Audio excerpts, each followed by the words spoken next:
Oke, selamat Sekarang sore. Hah? sekarang recording ada ngomong ya. Iya, tapi itu kedengeran di peserta nggak sih? Dengeran, Apa? gue aja denger bro. Gue aja denger. Dan Oh keluar gitu. ada tanda recording in process. Jadi bahkan gue pernah masuk di tengah-tengah jalan, itu gue nggak, kalau gue nggak yasin, gue nggak bisa masuk bro. Oh gitu.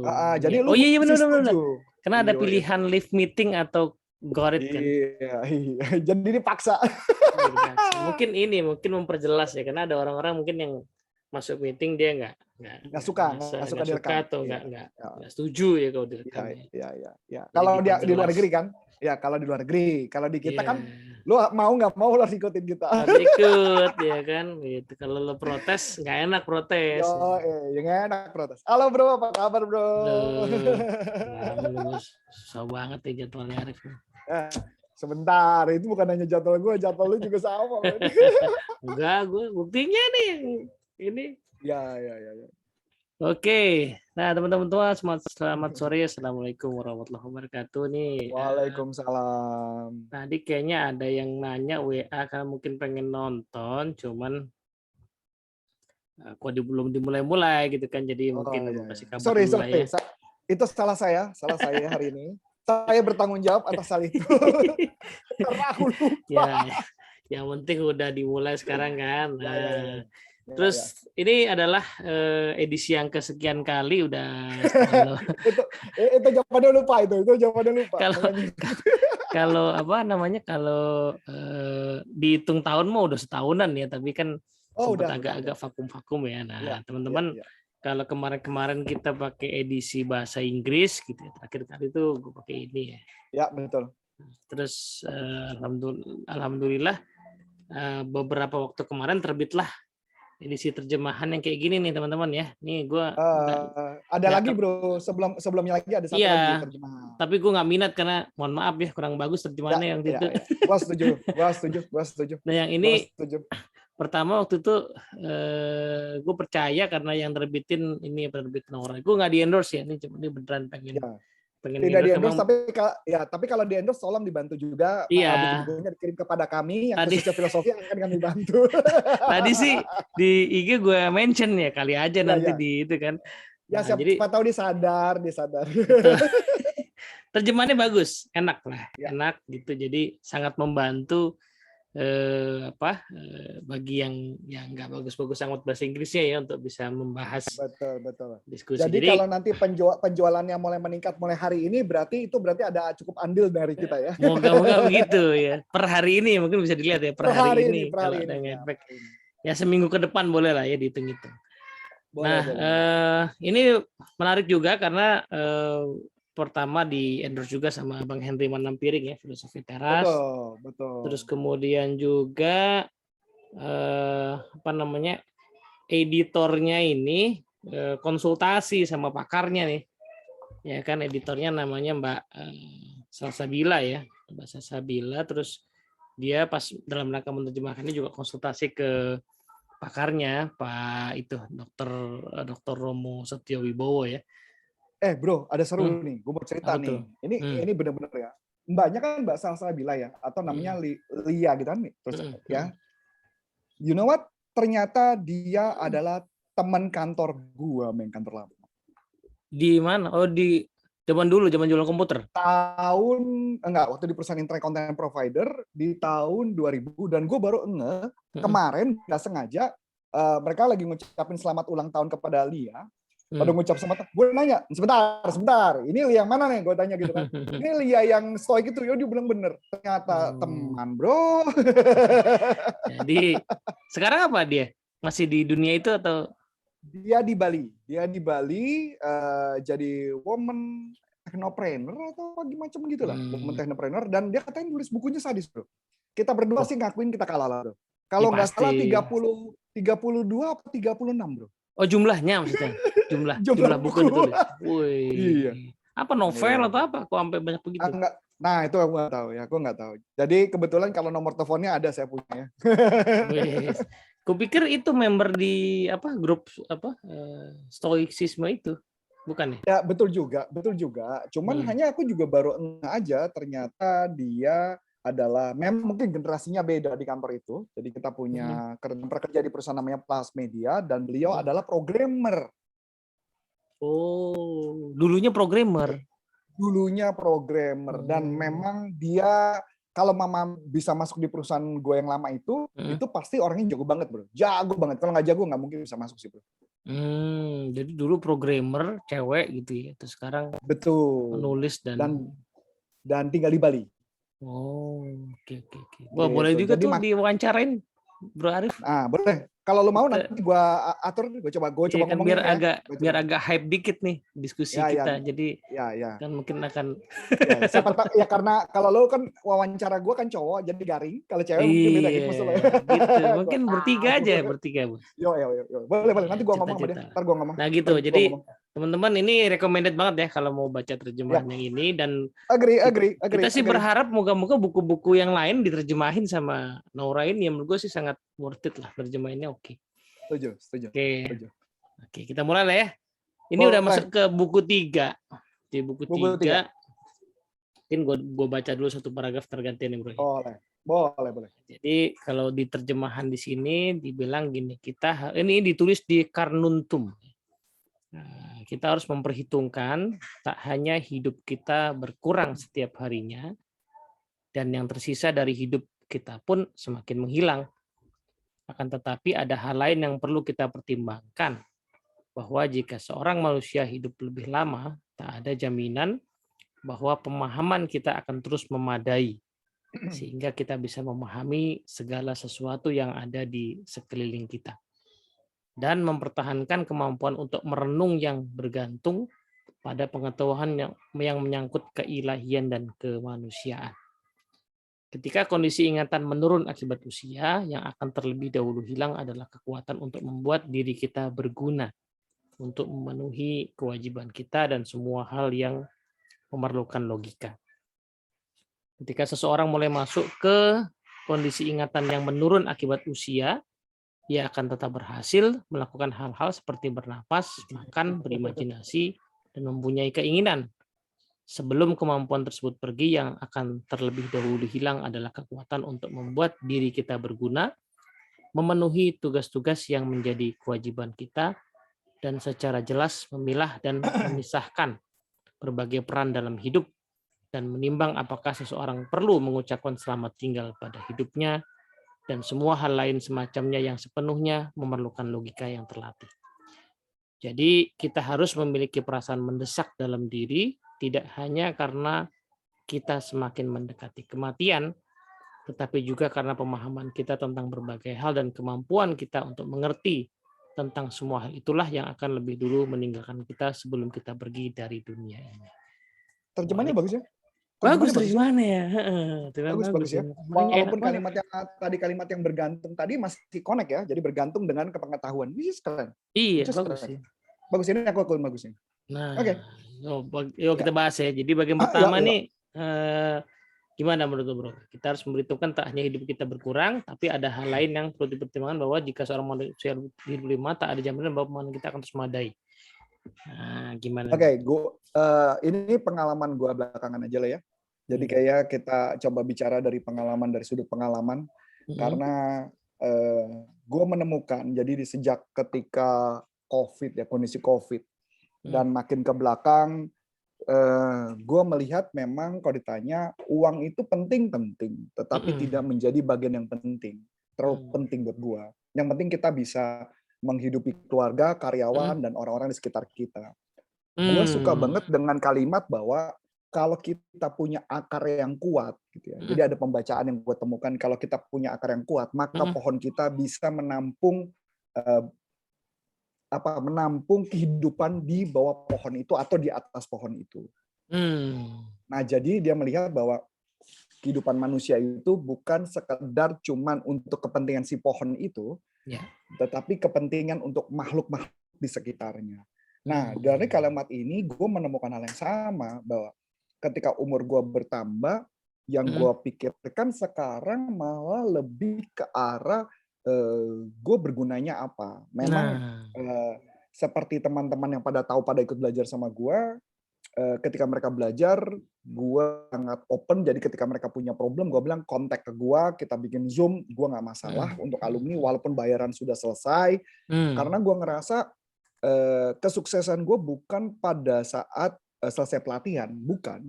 Tapi kesuksesan gue pada saat ketika mereka hidupnya berubah.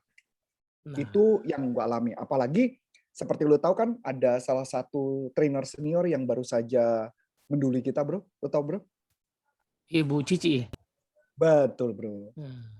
Nah, berarti kan kalau kita lihat dari situ bahwa ya kehidupan ini kita jalani, tetapi tinggal pertanyaannya adalah apa yang kontribusi yang kita lakukan dalam kehidupan kita sih.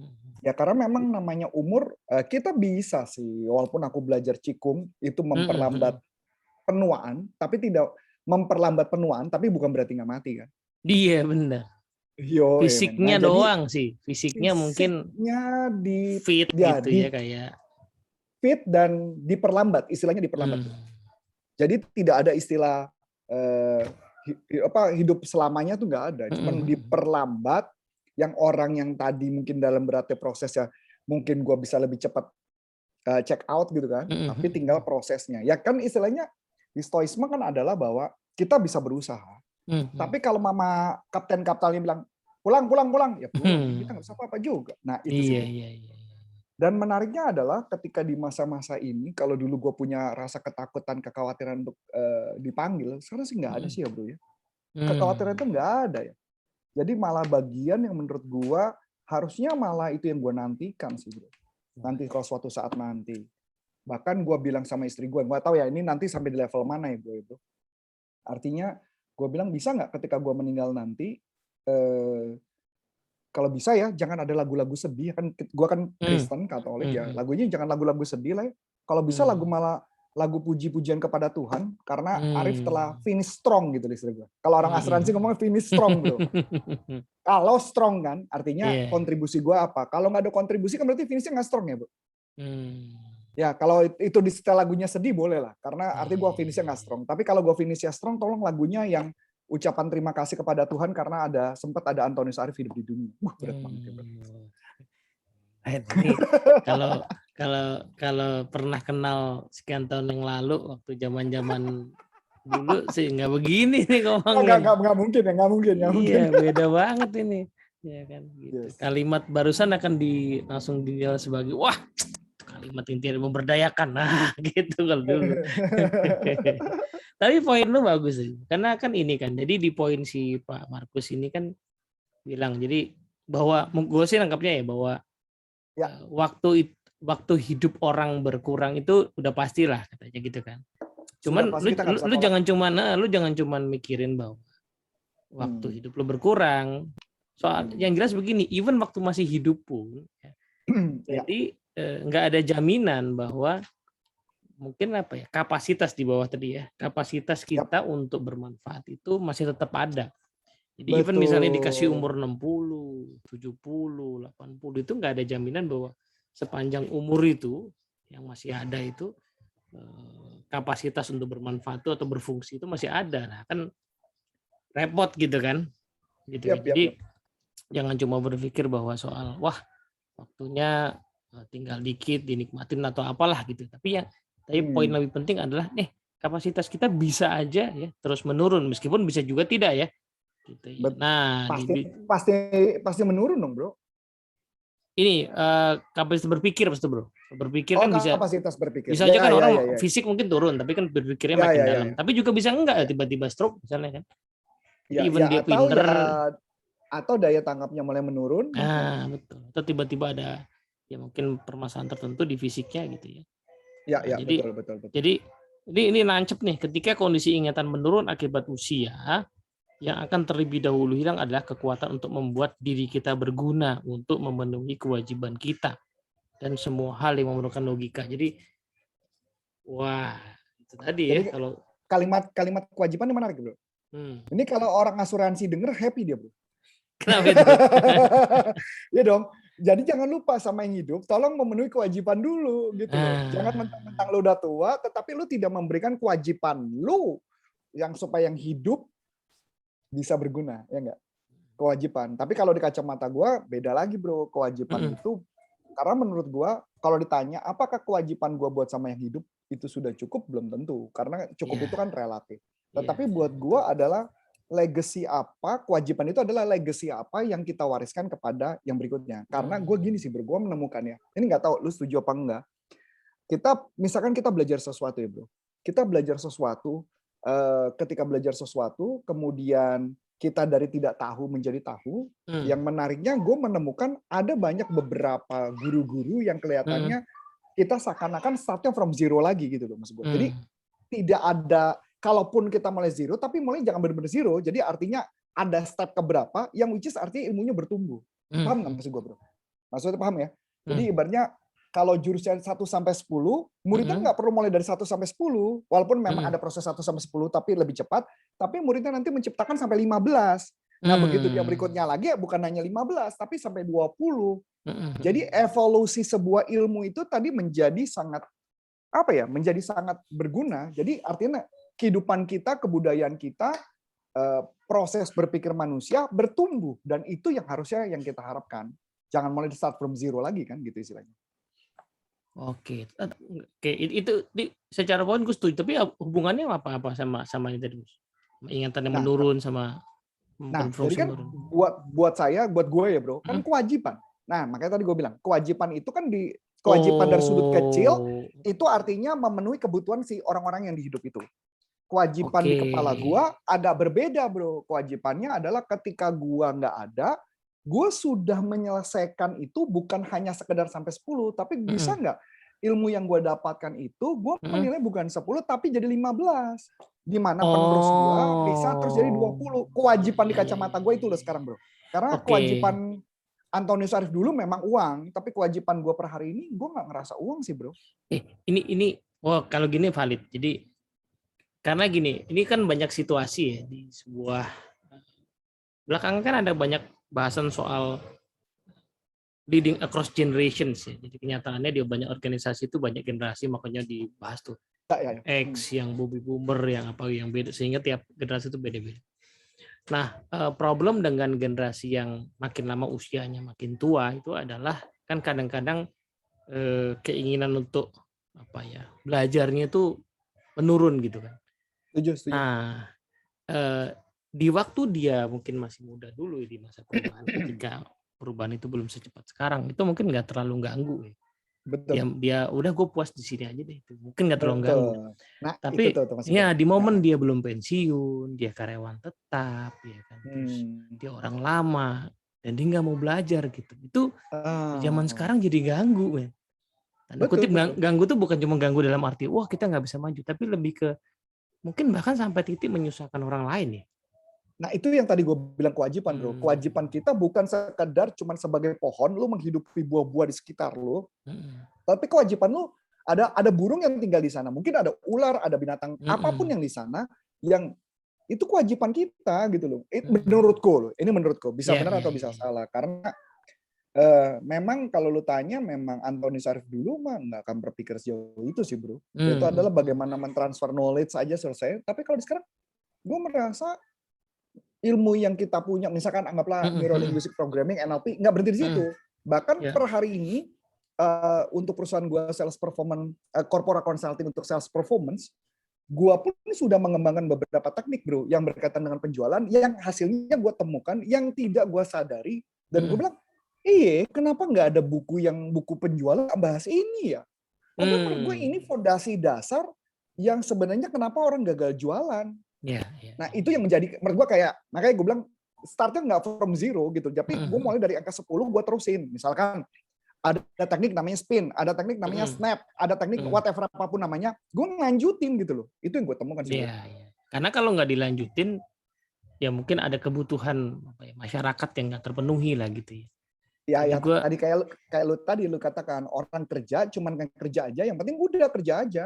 Iya, padahal posisi dia itu dengan betul tetap ada ya, posisi dia tetap ada, itu kan sebenarnya punya fungsi. Betul. Fungsinya itu melayani sesuatu yang barangkali udah berubah nih atau harus berkembang nih. Betul. Dan jika lebih besar. Dianya nggak mau, nah kan, atau tidak mau tidak mau bersusah-susah lah gitu ya. Tidak mau bersusah-susah Betul. kan akhirnya jadi bukan cuma menghambat sih dalam arti secara ekonomi, gue ngeliatnya kadang-kadang jadi menyusahin orang gitu. Iya, iya. Karena gue nemuin kayak gini ya, bro, contoh. NLP deh, kita ngomong NLP. Value kriteria. Gue menemukan value kriteria, gue paham. Ilmu value kriteria begitu. Sampai suatu ketika gue jadi partnernya Imparta, yang top 20 sales selling provider itu, dia membahasnya beda, bro. Ketika mereka membahas beda, gue bilang, kok kenapa gue nggak ngeh dulu ya? Ada ilmu ini gitu loh. Dan sampai dibuat begitu canggih dan sophisticated-nya, dan make sense. Nah, pertanyaannya adalah, itu kontribusi dia kan? Kepada dunia. Tinggal pertanyaan, apa kontribusi gue kepada dunia? Atau istilahnya apa ya? Kewajiban itu ya. Tadi yang dibicarakan kewajiban. Itu ya, menarik. Nah, kalau dan ketika kita nggak di belakang kan ada soal bersegera ya, Ya. Jadi kita harus memiliki perasaan mendesak nih kalimat terakhir kan. Betul. Jadi kalau kita nggak bersegera, ya memanfaatkan momentum tadi untuk memenuhi kewajiban tadi, ya jangan-jangan nanti kemampuan untuk berfungsi atau melakukan hal-hal berguna yang memenuhi tugas itu jadi keburu hilang gitu loh. Ya kan? Kan begitu. Jadi poin di sini nampoli di situ. Dan apalagi kalau nggak salah di buku yang filsafat kartun itu tuh, filokomik, kan ada satu orang yang badannya kondisinya nggak bagus kan, bro. Cuman gue lupa siapa nama orangnya. Tetapi dia tetap terus berkontribusi dengan memberikan buah pikirnya kan, bro. Yang akhirnya sampai dia nggak ada pun, itu buah pikirnya pun masih digunakan sampai hari ini kan gitu. Iya, ya kalau kita lihat Milton Erickson tuh, bro. Oh iya. Itu kan itu kalau dipikir-pikir ya. Gue nangkepnya, ya lu pernah lihat nggak ada bukunya muridnya yang si Jeffrey Zak itu, dia nulis buku belakangan, dia agak rajin nulis buku tuh. Nah, ada satu bukunya yang The Induction of Hypnosis kalau nggak salah, itu dia bikin satu gambar di satu halaman itu tentang genealoginya dari Erickson ke berbagai jenis terapi belakangan tuh. Jadi ternyata cabangnya macam-macam tuh, yang baik yang dipengaruhi langsung, artinya ya kayak si Zaik itu ya, jadi murid langsung belajar segala macam, maupun yang nggak langsung atau cuma sebentar kayak NLP ya, itu kan cuma sebentar tuh belajarnya gitu kan. Nah, tuh kan padahal kalau dipikir-pikir dia nggak pindah dari Phoenix ya, even dia nggak ngajar di kampus sih sebenarnya, kan dia ngajar itu di ruang terapinya itu ya. Kadang waktu masih bisa berdiri sih dia di orang bikin seminar, tapi nggak kemudian ngajar di kampus dan segala macamnya. Terus bahkan di akhir-akhir hidupnya itu kalau si Zaik itu bilang dia selalu dalam rasa sakit sebenarnya. Jadi pas dipindahin kasurnya ke kursi roda tuh sebenarnya kesakitan gitu-gitu. Jadi orang yang ngomongin sama Milton. Ini ngomongin Milton ya. Okay. Nah, jadi dan orang yang, for information, bukunya Ego State Therapy itu juga dari sana, bro. Iya, itu ada tuh. Ada kok di genealoginya itu Milton Erickson. Nah, salah satunya itu. Makanya kenapa ketika gue dalamin Ego State Therapy menjadi lebih powerful ketika gue mempelajari NLP dan memahami Ericksonian itu sih, bro, kalau menurut gue. Karena kita tahu progres perjalanannya. Iya, maksud gue itu orang polio, bos. Lumpuh, polio gitu ya. Tinggalnya pun di sana, dia nggak. Dan basically ya dia kan nggak bisa nulis ya kalau gue rasanya. Nulis kan akhirnya kan si murid-murid itu si Ernest Rossi, J. Haley, si siapa tadi tuh si sama istrinya. Jeffrey Zeig ya kan. Sama istrinya kan. Sama istrinya nulis. Betty. Betty tuh istri apa anaknya sih? Istrinya namanya Betty, anaknya juga namanya Betty. Oh gitu. Gue pikir tuh anaknya. Betty ya benar juga. Itu benar juga, bro. Iya. Itu juga benar. Itu juga benar. Nah, maksud gue poinnya adalah itu. Jadi ya itu kan ketika mungkin ya dia bersegera dalam kehidupannya. Umurnya kan lumayan panjang kan, 80 tahun, tapi mungkin berapa puluh tahun terakhir itu ya di kursi roda gitu. Tapi dia menemukan hal-hal yang sangat ini ya. Ini gue pertanyaan gue sih, iseng aja sih, bro. Gue cuma iseng aja pengen tahu. Apakah itu benar adalah ilmu yang dia temukan, kemudian murid-muridnya memodeling, atau memang ilmu itu memang sudah dimodulkan? Karena gue mencurigai sebenarnya dia sangat jenius, bahkan hanya muridnya saja yang menjadi membukukan kan. Iya, betul. Dia sangat jenius. Apakah maksudnya apakah sama aja kan kayak gini? gue bisa melakukan A, B, C, tapi Mm-mm. gue nggak bisa menjelaskan teorinya. Yang menjelaskan Mm-mm. teorinya si murid-muridnya. Bener nggak itu nggak? Betul, betul, betul, Betul ya? betul. Cuman si murid-muridnya ya nggak akan, murid-muridnya tuh basis datanya ya apa yang dilakukan. Iya, iya, betul, betul. Kayak Basis modeling datanya itulah. itu. Nah, Ya, basis data ya, itu. setuju. Jadi ya sebelum dia ya nggak kepikiran orang melakukan kayak gitu. Ya, tapi buat kita si Jeffrey Zeek dan yang lain-lainnya itu kan kategorinya adalah dia legacy lah. Dia Betul. menerima Nah, legacy. itulah perannya si siapa? Ernest Rossi misalnya. Ya, Peran kan awal-awal ya, kan yang nulisnya Ernest Rossi ya. yang banyak kan. Yang akhir-akhir ini yang lanjutin yayasannya si Jeffrey Zeek itu karena dia murid terakhir yang sampai tinggal di rumahnya. Nah, jadi dia mengalami fase akhir perkembangan ilmunya lah gitu.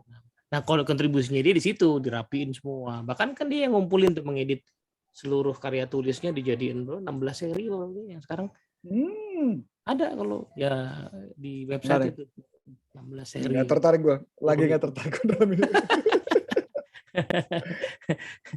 Gue juga someday sih mungkin gue tertarik, tapi bukan bicara terapinya ya.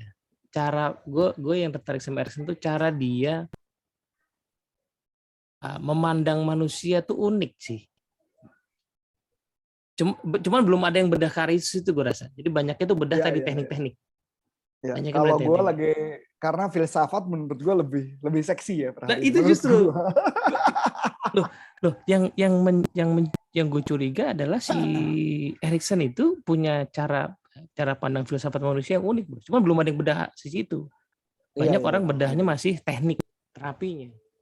Iya, ya betul. Maksudnya apa behind, ya walaupun kita tahu memang ada utilisasi dan ada macam-macam, tapi apakah filosofi dasarnya, ya walaupun Bandler mengakui dan beberapa orang lain mengakui bahwa dia punya presuposisinya khusus Ericksonian, we don't know, right? Ya, we don't know. Iya, betul. Itu yang. Okay. Nah, itu itu salah orang-orang yang mungkin kita lihat tadi ya punya rasa kemendesakan. Nah, di sini kan kemendesakan. Pak siapa namanya si Markus ini kan menyarankan itu kan kita harus punya rasa kemendesakan, bukan cuma semata-mata bahwa ya hidup pasti berakhir, bukan cuma itu. Masalahnya kadang-kadang kita masih hidup tapi kemampuan berfungsinya lama-lama turun loh kalau nggak buru-buru. Gitu kan ya. Dan lebih banyak orang-orang yang seperti itu ya kalau kita pikir ya. Iya, bro. Lebih banyak orang yang tidak, ya mungkin mereka, ya istilah gue mungkin mereka tidak berevolusi ya. Iya, kayak misalnya habis pensiun gitu, merasa udah selesai gitu. Iya. Padahal mungkin tidak berevolusi. Pas pensi itu badannya sebenarnya masih sehat. Betul. Masih sehat, masih bisa. Pasti bro, kan 5556. Iya. Nah, cuma kadang-kadang merasa itu sudah selesai gitu. Nah, itu kan di sini mungkin ya rasa kemendesakan tadi kan dia bilang kalau bisa ya. Nah, yang gue suka tuh kalimat Stephen Covey. Jadi waktu itu dia bilang pokoknya bahasa gue nangkepnya gini. Saya berketetapan saya nggak akan pernah pensiun. Nah, dia ada tuh kalimat dia ngomong kayak gitu. Jadi saya berketetapan saya nggak akan pernah pensiun gitu karena jadi pas ditanya sama anaknya kan, Bapak kan Seven Habits tuh fenomenal gitu kan. Bapak masih kepikiran nggak sih nulis buku kayak Seven Habits lagi gitu? Terus dia bilang, di kepalaku sekarang setidaknya 20 judul nih belum dituangin. Gitu. Waktu ditanya kayak gitu, setidaknya ada 27 judul belum dituangin nih gitu. Jadi makanya sampai akhir kan masih nulis lah ya, masih nulis. Cuma meskipun mungkin nulisnya udah pakai ghostwriter tapi anyway masih produktif. Ya. Oke, lanjut bro, yang kedua. Ya. Oke ya, gue bacanya agak jauh nih, kacamata gue belum jadi soalnya. Oke, kita juga perlu mengamati bahwa segala sesuatu yang terjadi berkat anugerah alam mengandung sesuatu yang menyenangkan sekaligus menarik. Sebagai contoh, ketika roti dipanggang, maka beberapa bagiannya akan terbelah di permukaannya, dan bagian-bagian inilah yang merekah terbuka dan memunculkan pola yang tak selalu selaras dengan seni yang diinginkan oleh si tukang roti, tetapi tetap terlihat indah. Dan dengan caranya yang unik, memantik selera kita untuk menyantap roti tersebut, dan juga buah ara ketika sudah mendekati matang akan pecah terbuka. Dan pada buah zaitun yang matang, bagian yang hampir membusuk menambah keindahan unik pada buahnya. Demikian pula ketika daun jagung sudah melengkung mendekati layu, wah ini ngomongin tua ya bro ya. Iya, Dan betul. dan alis seekor singa, buih yang keluar dari mulut babi hutan dan berbagai hal lainnya. Sekalipun hal tersebut amat jauh dari indah, jika kita hanya memperhatikannya secara terpisah, tetapi hal tersebut merupakan konsekuensi yang dibentuk oleh alam. Berarti ini ngomongin segala sesuatu yang kelihatannya tidak sempurna adalah sempurna, bisa jadi ya. Nah, Nah, iya, ini iya. menarik nih. Dan ini membuatnya menjadi lebih indah dan memberi mereka daya tarik. Sehingga jika seseorang yang memiliki perasaan dan pemikiran yang mendalam dengan rasa hormat pada cara kerja semesta keseluruhan, maka hampir tidak ada yang tidak akan menemukan kesenangan di hampir setiap aspek dari sifatnya. Termasuk konsekuensi-konsekuensi yang insidental. Orang-orang seperti itu juga menyukai terbuka binatang buas yang hidup, sehingga mereka menyukai representasi tiruan yang dibuat oleh para pelukis dan pematung.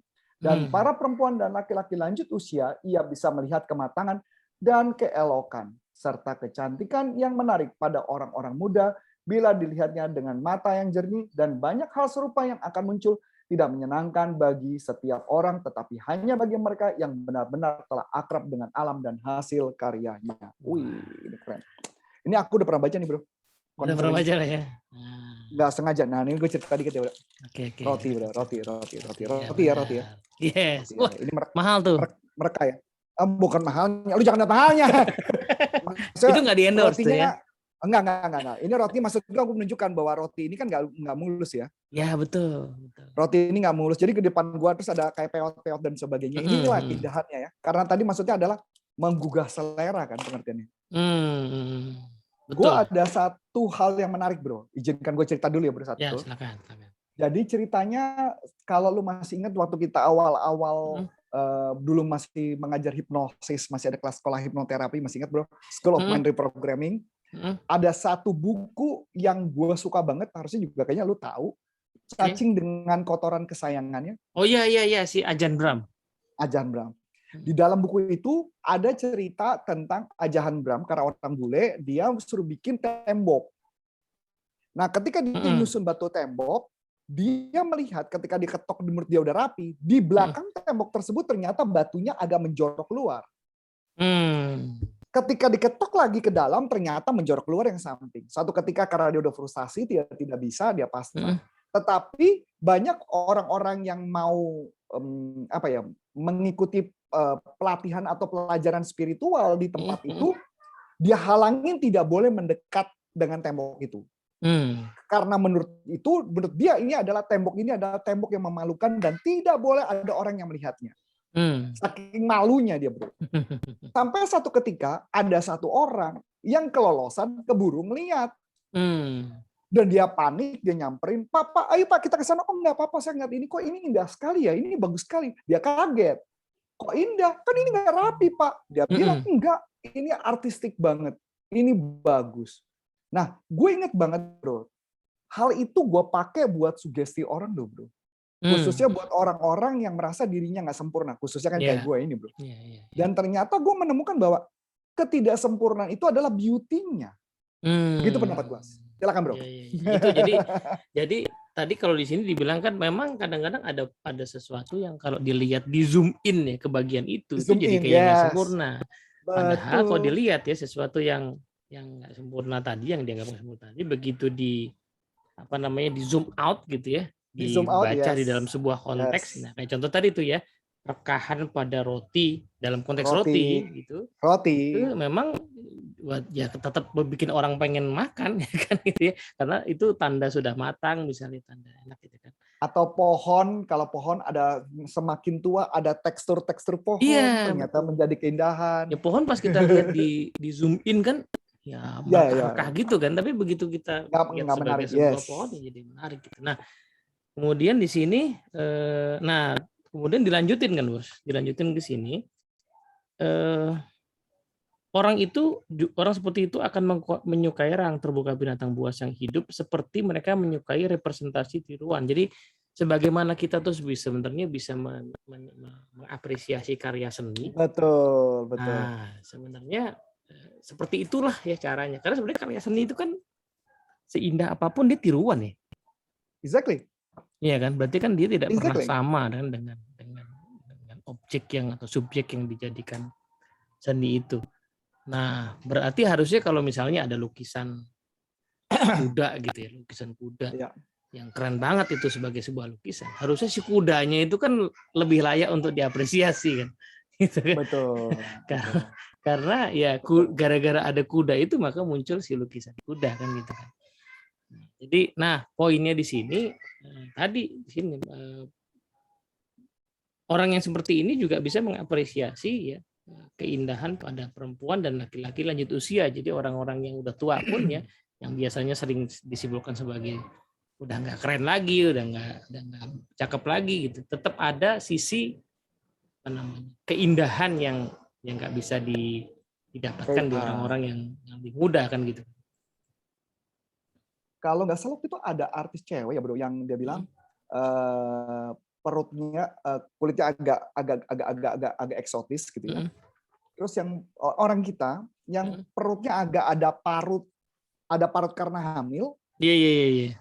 Terus dia dengan santai dia mengatakan inilah keindahan wanita yang sesungguhnya karena dia pernah mengandung bayi dan melahirkan bayi, dan parut itu bukanlah sebagai sesuatu yang memalukan, tetapi sebagai sebuah kebanggaan karena telah menjadi seorang ibu yang membesarkan seorang manusia yang menjadi yang kita nggak tahu ke depannya akan jadi apa. Which is keren banget sih. Kalau orang kan malah malu ya bro. Waduh, gue seloid nih, gue harus ke salon kecantikan kan gitu ya. Jadi ketika dia ke salon kecantikan berarti apa yang terjadi? Jadi bro, ya. Sorry, gue izin sebentar. Boleh. Perlu bantu nyokap gue sebentar, Bro. Ya, boleh. Lu bahas aja terus, Bro. Soalnya live jalan terus. Bro. Ya ampun. berapa menit lo? Bentar lah, mungkin nggak nyampe 5 menit lah. Nggak sampai 5 menit. Oke. Ya, kita lanjutkan. Yuk. Di TikTok itu, Bro, seru banget. Kalau di TikTok itu, kalau orang tuh sering ngomong mata gue, Bro. Dia bilang gitu. Coach, mata sebentar. Lampu gue jatuh, Bro. Sebentar ya. Gue bersihin dulu. Coach, itu ini bagian dari ketidaksempurnaan tadi, Bos. Tidak kesempurnaan. Jadi fun-fun aja ya. Jadi dia bilang matanya dari mata mayat ya. Dia bilang gitu, Bro. Matanya mata mayat. Dan gue santai aja. Oh iya, santai aja. Terus walaupun mereka gitu, terus bilang matanya kenapa?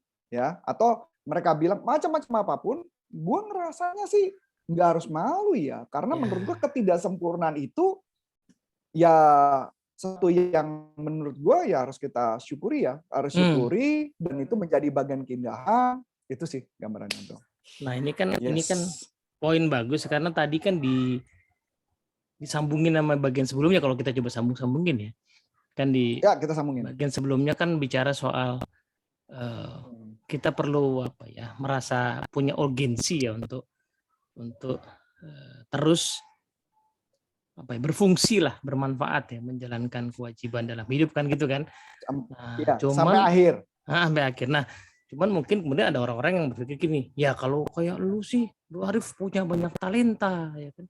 Kalau gua gimana kan mungkin begitu ya. Anggaplah ya. Jadi kalimat yang pertama tadi itu, bagian pertama mungkin akan ada resistensi orang begitu. Nah, disambungin ke sini orang bilang, jangan-jangan bukannya nggak punya sesuatu nih kita ya untuk dikontribusikan, tapi jangan-jangan karena kita belum melihat tadi tuh ya bahwa sebenarnya ada, cuman sering dilihat sebagai sebuah kekurangan ya. Ya, gua kan bisa bikin roti tapi rotinya retak-retak misalnya gitu kan.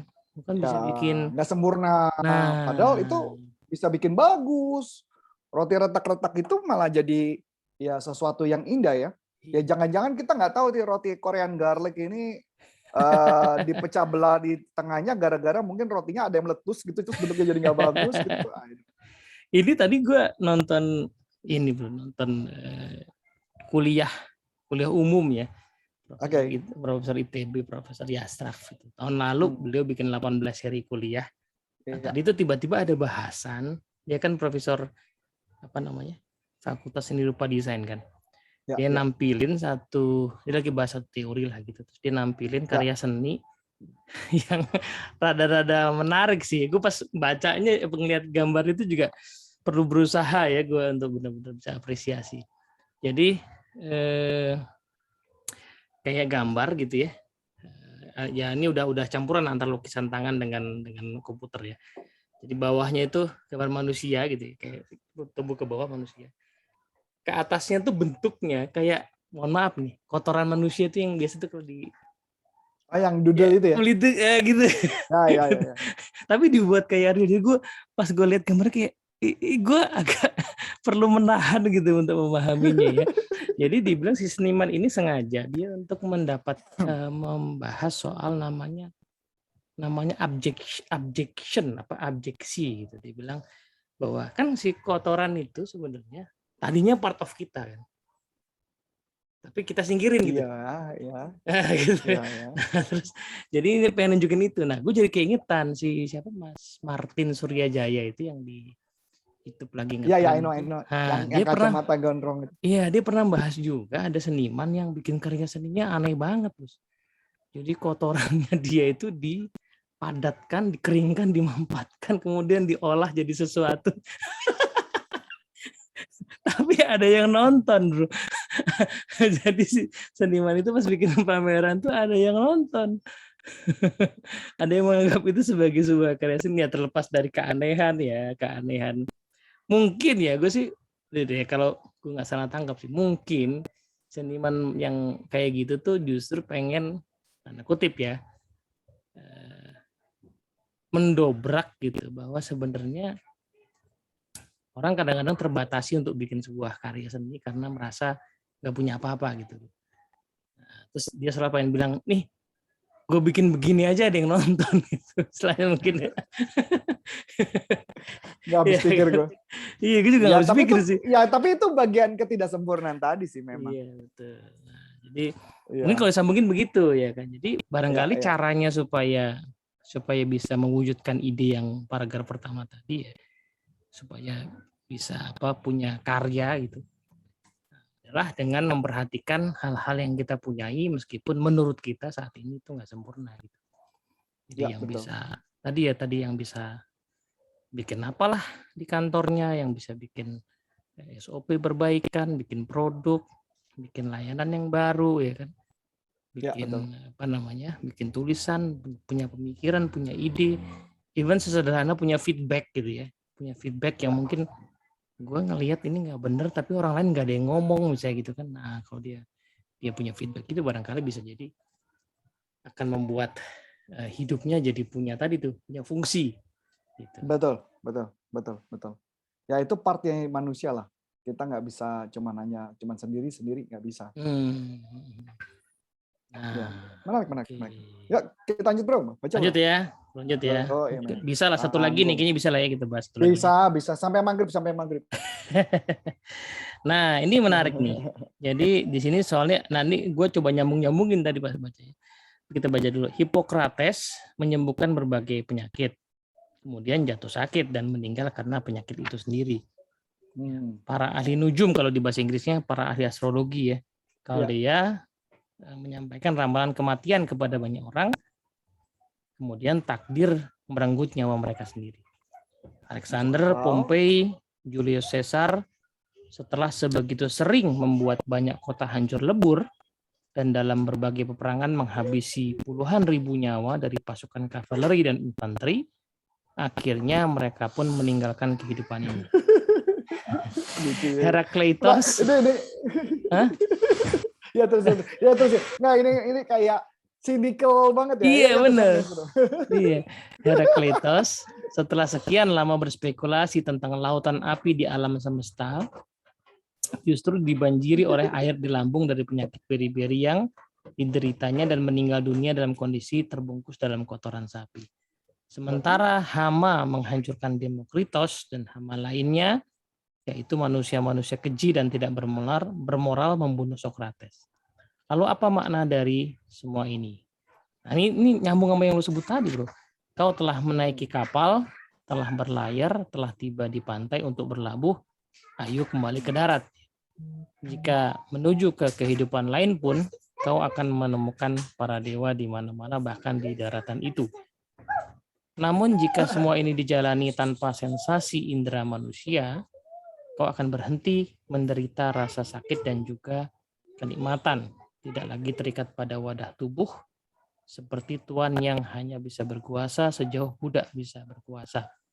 Karena yang satu adalah pikiran dan keilahian, sementara yang lainnya adalah tanah liat dari debu dan darah. Wah, Ini menarik bro. coba. Berarti bagian akhir ini tentang perahu ini berarti benar dia baca Epictetus bro. Iya kan? Bukan dong, bukan Epictetus, Seneca malah. Atau malah dua-duanya ya? Wah, ini menarik bro.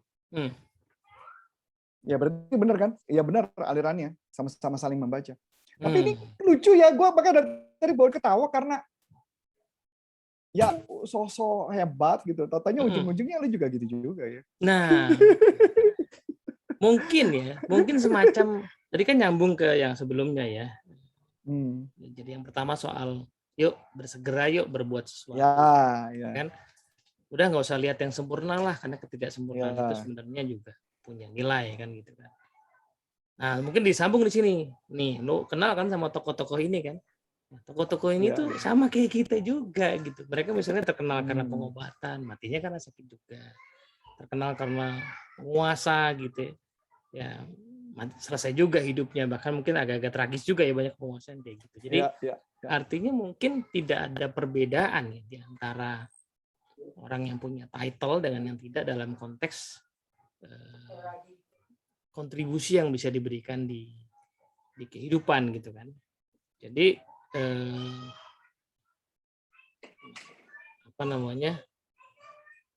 si Socrates misalnya kan dibunuh sama banyak. Ini kalau nanti dibunuh sama Demokritos ya, dibunuh sama si manusia kecil. Socrates itu kan dibunuh, ya, bukan dibunuh lah, dipaksa bunuh diri lah ya gitu ya, dipaksa bunuh diri, dianggap menyebarkan ajaran sesat gitu kan di saat itu, filsafat gitu ya. Tapi kenyataannya yang harum namanya ya Socrates gitu. Ya, orang-orang yang menyuruhnya saat itu kita nggak kenal siapa orangnya kan gitu. Jadi padahal mereka penguasa di saat itu, makanya bisa mengorganisir sebuah gerakan untuk membuat si Socrates akhirnya tampak bersalah kan gitu kan. Ya. Nah, dan menaga kalimat itu bro. Lalu apa makna dari semua ini?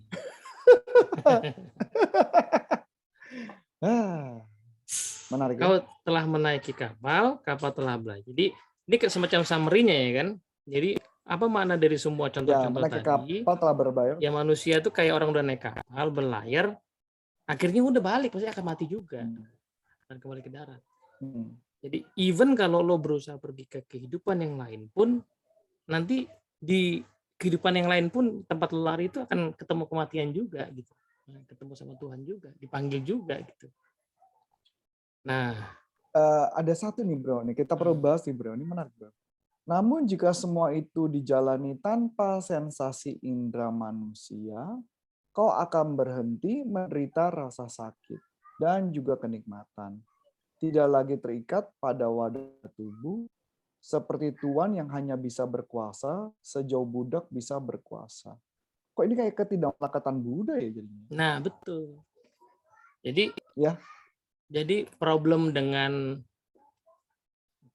hidup dan mati itu kan hanya terjadi ya. Jadi orang tuh mempermasalahkan hidup dan mati itu hanya terjadi ketika ada kemelekatan pada wadah tubuh itu kan, Bro. Exactly. Ketika kemelekatan pada wadah tubuh itu dilepaskan, maka hidup dan mati itu jadi sama aja. Apa bisa juga gini kali bro ya? Nggak tahu ya, ini cuma pemikiran gue ya. Ketika gue memutuskan dari gemuk ke kurus, kenapa? Karena memang gue salah satunya dulu ada beberapa penyakit degeneratif gitu ya, dan akhirnya itu berhasil gue tanganin, gue hadapi dengan cara gue mengubah cara pola hidup gue dan makan gue dan gaya diet gue, dan gue mulai mendapat pencerahan. Gue nggak tahu yang mana duluan antara pencerahan itu atau kurus badan dulu, gue nggak tahu. Gue merasa bahwa ini vessel gue nggak bisa ganti tubuh bro. Karena gue punya tujuan hidup gue. Kalau gue nggak punya tujuan, ya gue biarkan tubuh gue. Jadi menikmati kenikmatan tadi dan rasa sakit tadi. Karena ini vessel gue harus jaga tubuh gue karena gue masih punya misi yang tadi gue bilang finish strong tadi bro. Iya. Nah, itu kan terjadi ketika lepas dari kemelekatan terhadap si tubuh itu yang sedang sakit kan, Betul. Bro kan. Sakit, Kalau betul. orang hanya melihat hidupnya sebagai tubuhnya, pas tubuhnya sakit kan kemudian wah nggak ada hal yang bisa dilakukan lagi nih kan gitu. Exactly. Makanya kenapa gua mau latihan Qigong yang tidak nyaman, dan kenapa gua mau melatih stretching untuk pinggang gua, badan gua, gimana pun juga tubuh di bagian tertentu ketika nggak dipakai kelihatannya mulai kaku, jadi gua mesti latihan, gua bertanggung jawab sama hidup gua. Sebelum yang kalimat akhir tadi di awal ya, sebelum hidup kita menjadi tidak berguna atau hal itu yang menjadi apa tadi kalimatnya? Yang tidak menjadi berguna tadi kan. Jadi artinya jangan sampai kita tidak berguna intinya kan. Ya. Apa ya tadi? Ya itu Bahwa kan ini poin menarik ya, yang ya cerita lo barusan tadi balik lagi, gue sangat terkenang sama kisah Milton Erickson itu, Bro. Jadi pendekatan yang dia temukan itu kan justru dia temukan karena keterbatasan yang dia miliki. Exactly. Ya kan, gue nganggap nih misalnya, gue ngerasain, gue bayangin jadi dia. Tuh kan gue sering, Bro. Gue lumayan mendalami Ericksonian itu gara-garanya gini. Kan buku dia tuh banyak kan isinya transkrip kan, yang sama Errol. Jadi transkrip. Nah gue tuh suka, karena gue pernah waktu itu nggak sengaja denger rekaman dia, nonton rekaman dia terapi yang dengan suaranya, terus gue coba meniru nada suaranya. Gue baca si transkripnya tuh dengan nada itu. Jadi gue meresapi skrip itu kan. Nah, gue ngerasain, oh iya ya, mungkin dia menemukan indirect method itu cukup banyak metodenya. Karena gue bayangin dia orang yang kena polio, sangat bergantung pada orang, mungkin ya. Pas momen-momen dia lumpuhnya itu. Kan lama-lama gak enak juga ya, Bro, lu nyuruh-nyuruh orang gitu kan. Ya. Sehingga lu mungkin gimana minta tolong tapi gak nyuruh gitu ya. Nah, lo sama lo menemukan itu, ya kan? Terus sebagai hipnotis kan lo dia nggak punya charm seperti Romy Rafael misalnya gitu kan? Sehingga dia duduk kayak lemas gitu. Nah, jadi dia menemukan tuh nada suara. Dan di balik apa namanya? Dan salah satu mungkin yang dia sangat jago kan kalibrasi, cara dia mengamati perubahan apa namanya state orang ya, pikiran perasaan itu ya muncul karena keterbatasan dia nggak bisa ngapa-ngapain lagi gitu, dia nggak bisa punya charm, dia nggak bisa punya pakai bandul misalnya segala macamnya. Nah itulah yang kemudian menumbuhkan ya kedalaman pemahaman dia tentang manusia gitu. Nah ini yang kalau kita lihat lagi ya, kita temukan banyak juga di orang-orang yang akhirnya mencapai titik pencapaian misalnya intelektual yang luar biasa, padahal misalnya secara background pendidikan awal tuh kayak berat ya. Contoh misalnya ya terlepas dari suka apa enggak orangnya, Pak Herman Kertajaya jago banget marketing segala macam, tapi kan pendidikannya even nggak selesai kalau setahu gue ya. S1-nya kan enggak, setahu gue, Bro. Teknik elektro kalau nggak salah sempat. Fisika dia, Bro. Nggak tuntas. Ya, makanya waktu dia dapat doktor honoris causa dari tes tuh dibilang akhirnya setelah 40 tahun saya lulus. Dia cerita begitu waktu pas pengukuhan kan berapa tahun lalu kan itu dapat honoris causanya. Ya, jadi kayak nggak ada batasan gitu. Justru karena gue bukan sarjana atau master apa, gue kayak nggak ada batasan menguasai banyak ilmu. Tokoh yang lain yang gue kagumi juga Buya Hamka ya.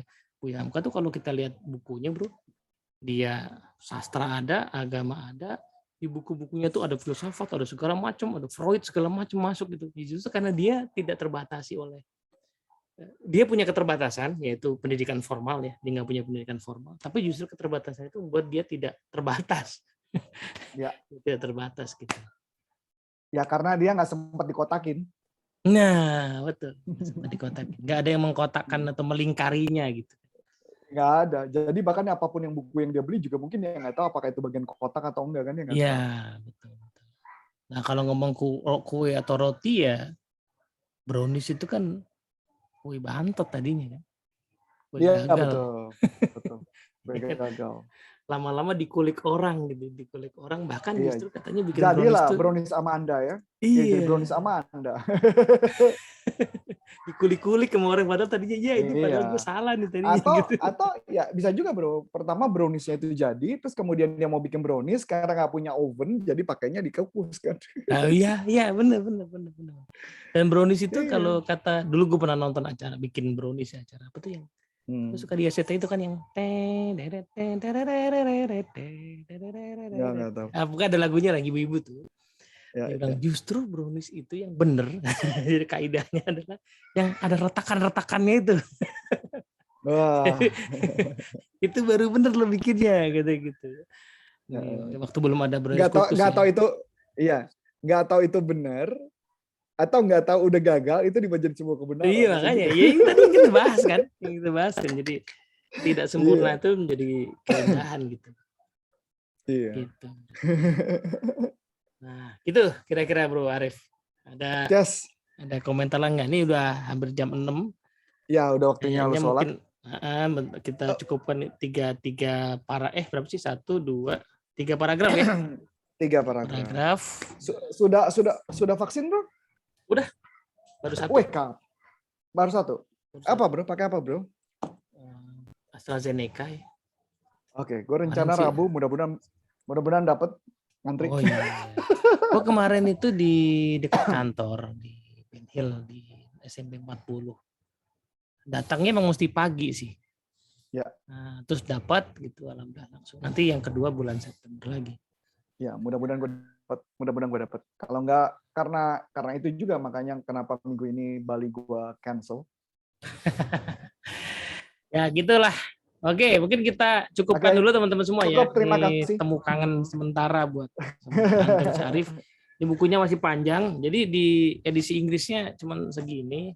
Yes. Edisi Oxford yang ini lebih tebal karena hurufnya lebih gede, tapi oke sih, ini ada gambar-gambarnya juga.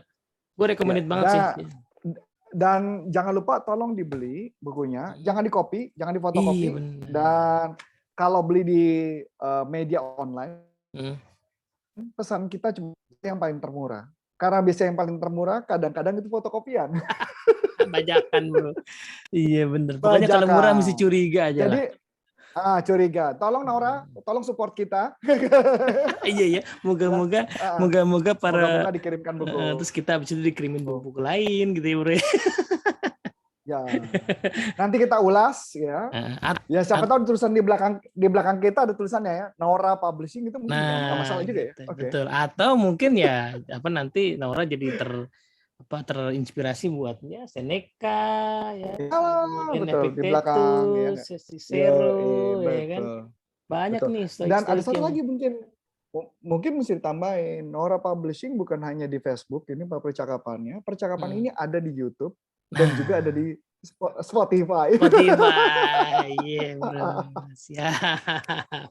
Oke, kalau gitu thank you teman-teman semua. Selamat sore. Assalamualaikum warahmatullahi wabarakatuh.